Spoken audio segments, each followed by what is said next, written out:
Indian MBBS aspirants जो विदेश से एमबीबीएस करने का शौक रखते हैं उनके लिए एक खास खबर है। फिलीपींस ने हाउस बिल नंबर 9783 के जरिए अपने मेडिकल एक्ट 1959 में कुछ नए बदलाव प्रपोज किया है, जो कि लोअर हाउस यानी हाउस ऑफ रिप्रेजेंटेटिव से पास हो चुका है। इस बिल के लॉ बन जाने से फिलीपींस में एमबीबीएस करने वाले इंडियन स्टूडेंट्स को वहां से प्रैक्टिस करने का लाइसेंस मिल सकता है। Hello everyone, welcome to rare education, a global network of medical institutions.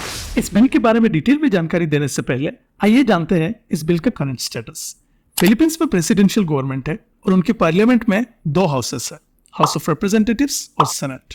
अभी के लिए ये बिल हाउस ऑफ रिप्रेजेंटेटिव से पास हो चुका है और सभी मेडिकल कॉलेजेस मिलकर गवर्नमेंट से अपील कर रहे हैं कि इस बिल को सेनेट से भी जल्दी पास करवा दिया जाए। प्रेसिडेंट के साइन के बाद ये बिल एक लॉ बन जाएगा। चूंकि ये बिल हाउस ऑफ रिप्रेजेंटेटिव से पास हो चुका है तो हम इस बिल को एक ऑफिशियल अपडेट के रूप में डिस्कस कर सकते हैं।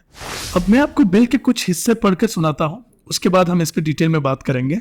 A foreign student who has been conferred Doctor of Medicine degree from Philippine College of Medicine, recognized by the Commission of Higher Education, SHED, and completed the 12-month internship in the Philippines, is eligible for registration and practice.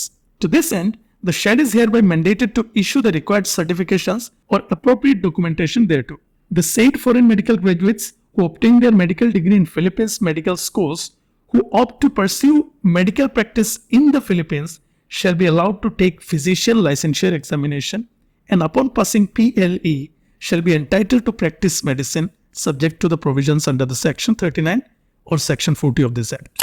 NMC के FMG regulations 2021 के अनुसार किसी भी foreign MBBS degree को India में मान्यता देने के लिए उस कंट्री से एमबीबीएस पास करने वाले कैंडिडेट को प्रैक्टिस का लाइसेंस मिलना जरूरी है। इसलिए फिलीपींस में एमबीबीएस करने वाले इंडियन स्टूडेंट्स के लिए थोड़ा कंफ्यूजन था, लेकिन इस बिल के पास होने से फिलीपींस में शेड रिकॉग्नाइज्ड मेडिकल कॉलेज से डॉक्टर ऑफ मेडिसिन डिग्री और 12 मंथ इंटर्नशिप कंप्लीट करने वाले इंडियन स्टूडेंट्स पीएलई एग्जाम पास करके फिलीपींस में प्रैक्टिस करने का लाइसेंस प्राप्त कर सकते हैं। इससे फिलीपींस की एमबीबीएस डिग्री इंडिया में वैलिड मानी जाएगी।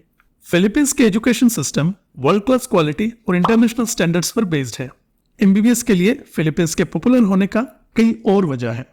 ये वो देश है जहां से एमबीबीएस कर चुके इंडियन स्टूडेंट्स का एफएमजी में सक्सेस रेट बहुत ही हाई है और साथ ही अमेरिका में सबसे ज्यादा डॉक्टर्स फिलीपींस से ही जाते हैं। तो अब आपको मिल सकता है ग्लोबल लेवल की एजुकेशन और इंडिया में भी आपकी डिग्री को पूरी वैलिडिटी भी मिलेगी। इस वीडियो में फिलहाल इतना ही। इस टॉपिक पर जो भी नया अपडेट आएगा हम आप तक जरूर पहुंचाएंगे। मिलते हैं अगले वीडियो में। Thank you.